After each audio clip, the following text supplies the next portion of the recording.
Meteorologist Rob Nucatola has been there all day long.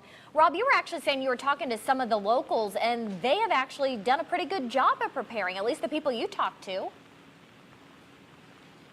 Absolutely. I think they've done a great job of preparing, and they're ready. They're not concerned. They're just aware. They've been through them before, and they understand what they need to do to stay ready.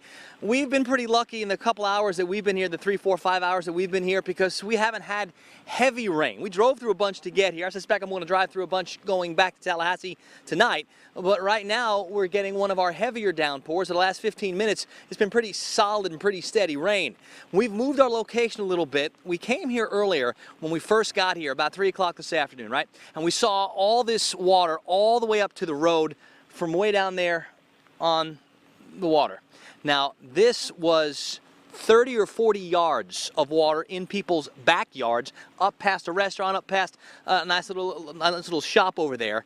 It receded now that the tide had gone back out.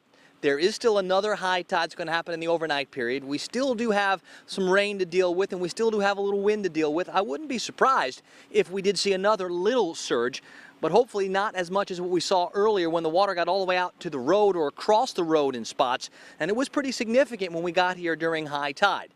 Now, for a lot of this area, they've been ready for it, and that's fabulous to talk about. There's been a lot of activity around here. I'm not quite sure that's the best recommendation, but in all my years of covering these storms around here, what I've noticed is many of the folks and many of the residents, they seem to celebrate these events, and I guess if you're going to do it safely, that's okay. My recommendation, though, is to stay inside, stay where it's safe. Don't go out and travel tonight. It's never a good idea. Tomorrow you go out and clean things up and see all the damage or whatever's been happening, guys. Very good. Good information there, Rob.